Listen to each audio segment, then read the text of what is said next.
रात के ठीक 1 बज रहे थे। तेज बारिश और कड़कड़ाती बिजली में अपनी बालकनी में खड़ी सौम्या खोई खोई कुछ सोच रही थी।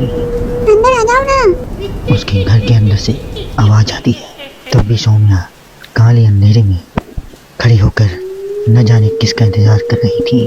तभी एक औरत अपने 2 बच्चों के साथ उसके पास वाले घर में एक लाल रंग की कार से उतरती है और बारिश में भागते हुए सामने वाले घर में चली जाती है। हेलो हेलो, कौन? मेरा कुछ सामान तुम्हारे पास है, लौटाओगे नहीं? आपका क्या सामान? कौन है आप? मैं तो इस घर में कुछ शिफ्ट में नहीं आई हूँ। आपको यहाँ का नंबर कैसे पता चला? मम्मी, हो सकता है जो फैमिली यहाँ पहले रहती हो ये कॉल उनके लिए हो। नहीं नहीं, ऐसा नहीं है। बाहर कड़कड़ाती बिजली और एक अनजान आदमी के फोन कॉल ने प्रीति को डरा दिया था। वो फौरन कॉल रख देती है। चलो बच्चों, कमरे में चलते हैं। मैं तुम्हें सुला देती हूँ। पर इतने अंधेरे में तो कुछ भी नहीं दिखाई दे रहा है। मम्मा, फ्लैशलाइट ऑन करो ना। फ्लैशलाइट ऑन करती है, जहाँ उसे ऊपर जाने की सीढ़ियाँ दिखती हैं और चारों तरफ सफेद कपड़ों से ढके फर्नीचर थे। तभी प्रीति की 3 साल की बेटी उससे कहती है, मम्मा, घोस्ट। नो भाई लव, ये तो व्हाइट क्लोथ्स है। चलो ऊपर, मम्मा आपको स्टोरी सुनाएगी। सुनिए ना आपको स्टोरी। चलो चलो चलो, जल्दी चलो। प्रीति अपनी छोटी बेटी को अपनी गोद में उठाती है और अपने बेटे के साथ सीढ़ियाँ चढ़ना शुरू करती है। एक एक कदम उसे ऐसा एहसास हो रहा था मानो वो सीढ़ियाँ भी नहीं दलदल में कदम रख रही हो। ये मेरे पैर सीढ़ियों में धंस क्यों रहे हैं? बहुत देर चलने के बाद सीढ़ियाँ खत्म होती हैं। ऐसा लग रहा था कि मैं पता नहीं कितने दिनों से चल रही थी। जैसे तैसे प्रीति थकी हारी ऊपर कमरे में पहुंचती है। जैसे ही फ्लैश बेड पर पड़ता है, वो देखती है कि उसके दोनों बच्चे पहले से ही बिस्तर पे सो रहे हैं। मेरा सर चकरा रहा है। बच्चे तो मेरे गोद में थे, यहाँ कैसे आ गए? और वो भी मुझसे पहले। प्रीति कुछ समझ पाती उससे पहले ही वो बेहोश होकर जमीन पर गिर जाती है। अगली सुबह उसकी आंखें सूरज की रोशनी चेहरे पर पड़ने से खुलती हैं। वो बैल्कनी में जाती है, जहाँ उसे सौम्या अपने बैल्कनी में खड़ी दिखती है। ऐसा लग रहा था मानो सौम्या रात भर से वहीं बालकनी में ही खड़ी थी।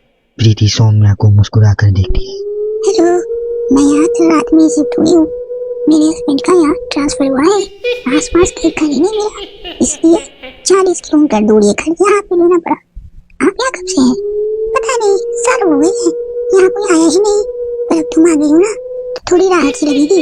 आओ ना घर पे। हाँ, क्यों नहीं, मुझे भी कंपनी मिल जाएगी। वैसे ना, कल रात मैंने यहाँ कुछ अजीब महसूस किया। मैं आकर बताती हूँ, ठीक है?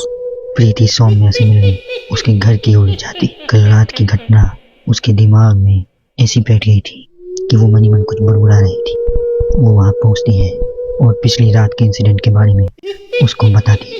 ये तो कुछ भी नहीं है, ऐसे कई सारे इंसिडेंट्स वहाँ हो चुके हैं और रोज कुछ ना कुछ होता ही है। मेरी एक फ्रेंड सुरभि वहाँ रहने आई थी। वो अपनी कार में बैठे नई ठिकाने की ओर जा रही थी और खुद से बड़बड़ा रही थी। ये सिविल इंजीनियर्स की लाइफ में बड़ी मुश्किल होती है, जंगल झाड़ियों में रहना पड़ता है। कार एक घर के पास रुकती है। लीजिए मैडम, हम आ गए हैं। आपको कुछ जरूरत पड़े तो मुझे कॉल कीजिएगा, मैं यहीं बगल वाले घर में ही हूँ।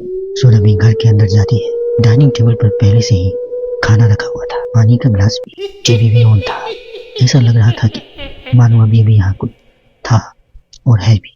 चलो, कंपनी अच्छी है, सब अरेंजमेंट्स मेरे आने के पहले ही कर दिया है। सुरभि खाने की टेबल पर बैठती है, जहाँ 5 लोगों का खाना परोसा हुआ था।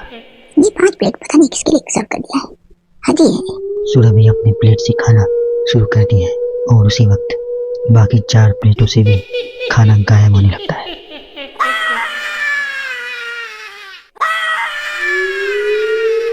सुरभि भागते हुए अपने ड्राइवर के घर पर जाती है और वो देखती है उसका ड्राइवर जमीन पे गिरा हुआ था और फर्श पे हर जगह बस खून ही खून था और उसके ड्राइवर राहुल के मुंह से भी खून आ रहा था। मैम, यहाँ पे आत्माएं रहती है और वो आपको भी नहीं छोड़ेंगी। ये कहते कहते ही राहुल दम तोड़ देता है और सुबह के 11 बजे ही चारों तरफ अंधेरा छा जाता है। चारों तरफ से अजीबोगरीब आवाजें आने लगती हैं। अम्मी,